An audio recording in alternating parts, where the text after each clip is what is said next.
Ya, sementara itu kerusuhan pada akhir Agustus hingga awal September merusak sejumlah fasilitas umum dan negara. Kerugian pun mencapai 900 miliar rupiah.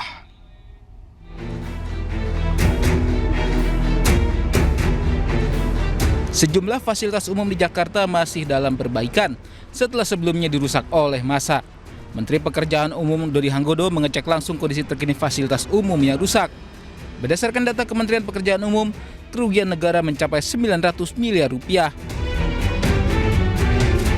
Arahan Pak Presiden adalah semua yang sudah terbakar dibangun ulang. Biayanya total seluruh Indonesia kemarin kita hitung hampir 900 miliar. Hampir total 800 sekian lah, hampir 900 miliar. Total ya seluruh Indonesia Raya. Mulai dari ringan, berat dan sedang. Mulai dari terbakar suam-suam saya benar-benar terbakar habis seperti di Makassar dan beberapa tempat lain. Total hampir 900 miliaran. Perbaikan diutamakan untuk fasilitas umum yang berada di Jakarta, mulai dari halte hingga gerbang tol. Selain Jakarta, DPRD di sejumlah daerah yang dirusak juga akan diperbaiki oleh pemerintah. Salah satu DPRD yang mengalami kerusakan paling parah adalah di Makassar. Gedung DPRD ini hangus terbakar sehingga memerlukan perbaikan menyeluruh. Tim Liputan iNews melaporkan. Kembali bersama kami di Mimpin Rakyat. Misa 2 hari menginap di Polres, ratusan pelajar yang terlibat aksi anarkis di Grobogan, Jawa Tengah dikembalikan ke orang tuanya. Tangis keluarga pun pecah saat melihat buah hati mereka.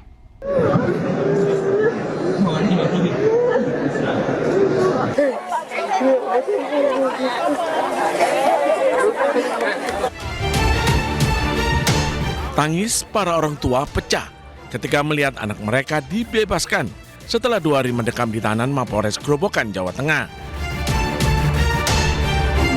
Sebagian besar orang tua tidak mengetahui jika anaknya terlibat aksi unjuk rasa. Dalam aksi anarkis itu, massa merusak gedung DPRD, klinik Bayangkara, serta Polsek Purwoda di Grobogan. 138 pelajar SMP dan SMA yang terlibat aksi ditangkap polisi. Selama menginap di Polres, para pelajar diberi pembinaan. Para orang tua berharap setelah kejadian ini, para pelajar bisa kapok dan sadar agar tidak mengulangi perbuatannya. Ya, alhamdulillah terbimbing bagus. Papanya juga, untuk pembelajaran. Papanya juga terima karena juga orang angkatan mau tahu struktur dinamisnya, mau tahu karena anak nakal perlu bimbingan binaan. Pak polisinya hebat.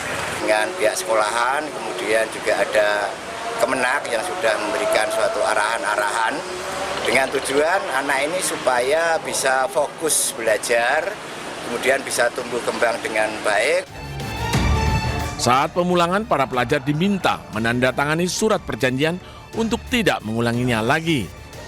Sementara 3 remaja yang kedapatan membawa bom molotov masih ditahan di Mapolres Grobogan. Dari Grobogan, Jawa Tengah, Rustaman Nusantara, iNews melaporkan.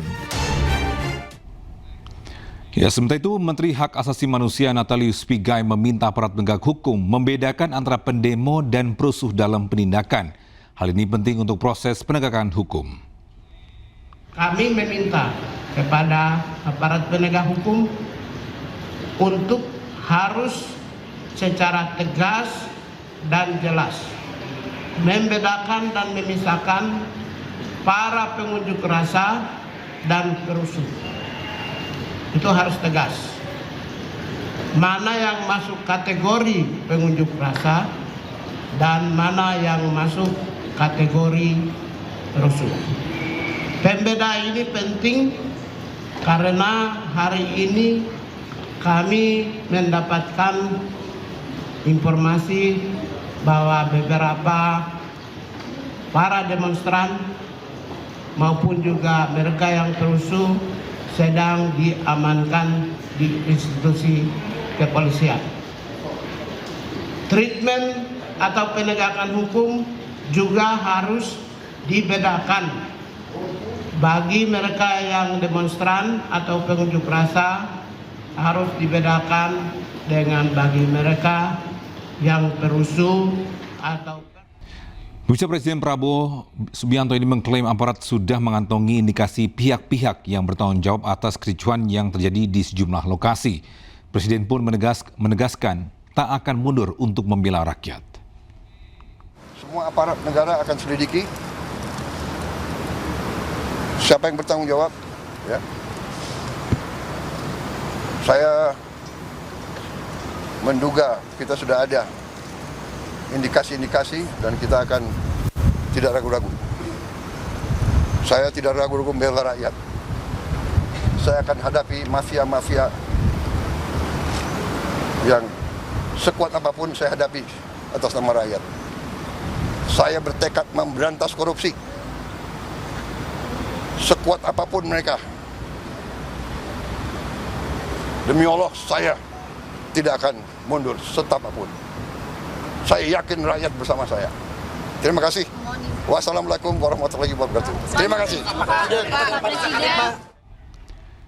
Hadiri parade militer peringatan HUT ke-80 China, Presiden Prabowo berdiri sejajar dengan Presiden Rusia Vladimir Putin. Jangan kemana-mana, tetaplah bersama kami.